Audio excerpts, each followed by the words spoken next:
نحمده ونصلي على رسوله الكريم اما بعد فاعوذ بالله من الشيطان الرجيم بسم الله الرحمن الرحيم رب اشرح لي صدري ويسر لي امري واحلل عقدة من لساني يفقهوا قولي۔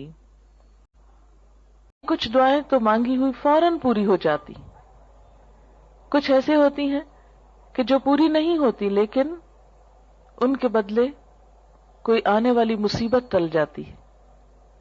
آپ صلی اللہ علیہ وسلم نے فرمایا کہ ایک طرف سے دعا اٹھتی ہے اور دوسری طرف سے مصیبت آ رہی ہوتی، وہ دونوں آپس میں جھگڑنے لگتی ہیں۔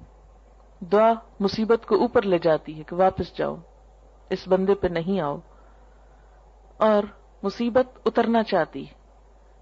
پھر فرمایا جس میں زیادہ زور ہوتا ہے وہ دوسرے کو دبا لیتی۔ اگر دعا میں طاقت ہے، دعا میں قوت ہے، شوق ہے، تو وہ مصیبت کو واپس لے جائے گی، اور اسی طرح اگر دعا پھیکی ہے، ڈھیلی ڈھالی ہے، یا مانگی نہیں یا پوری نہیں، تو پھر مصیبت آ جاتی ہے۔ تو دعا کا ایک فائدہ کیا ہے؟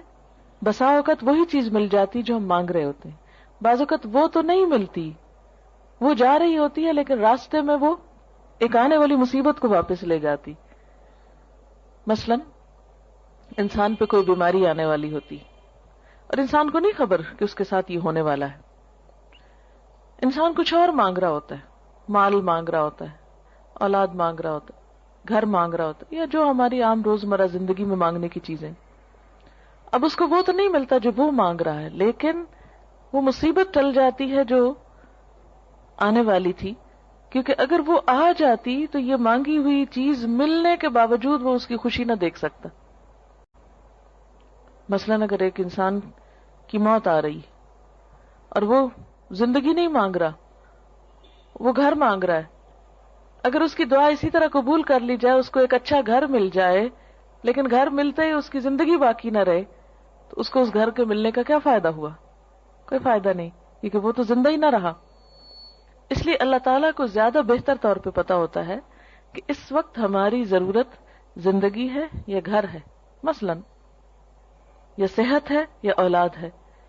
بعض اوقات انسان اولاد کی دعا کرتا ہے، بیٹے کی دعا کرتا ہے، جو ہمارے معاشرے میں عام طور پر ہے، لیکن اللہ تعالیٰ وہ نہیں دیتا، اس کے بدلے میں کچھ اور دے دیتا ہے جو اس سے زیادہ انسان کی ضرورت ہوتا ہے۔ تیسرا طریقہ یہ ہوتا ہے کہ جو کچھ انسان مانگتا ہے وہ نہ تو وہ ملتا ہے، نہ مصیبت ٹلتی ہے، بلکہ آخرت کے لیے جمع ہو جاتا ہے، انسان کی نیکیوں میں بدلتی جاتی ہے دعا۔ کوئی مانگی ہوئی دعا ضائع نہیں جاتی۔ یہ یاد رکھیں کہ دعا ایک ایسی نیکی ہے جو ضائع نہیں ہوتی، وہ اپنا اثر ضرور رکھتی ہے۔ کچھ کام تو ایسے نا جو ہم کرتے بھی رہیں تو ضائع ہوتے جاتے ہیں، کوئی نتیجہ ہی نہیں نکلتا۔ مثلا دنیا میں کئی ایسے بزنس ہوتے ہیں، انویسٹ کرتے ہیں لیکن اس کو کوئی فائدہ نہیں ہوتا، الٹا نقصان میں جاتے ہیں، لیکن دعا ایسی انویسٹمنٹ ہے جو ضائع نہیں جاتی۔ آپ مانگتے چلے جائیں، اگر دنیا میں کچھ نہیں بھی ملا تو آخرت میں اس کے بدلے میں اتنا کچھ جمع ہو جائے گا کہ وہاں جا کر انسان تمنا کرے گا، اے کاش میری کوئی دعا دنیا میں نہ سنی جاتی اور مجھے آج ہی سب کچھ مل جاتا۔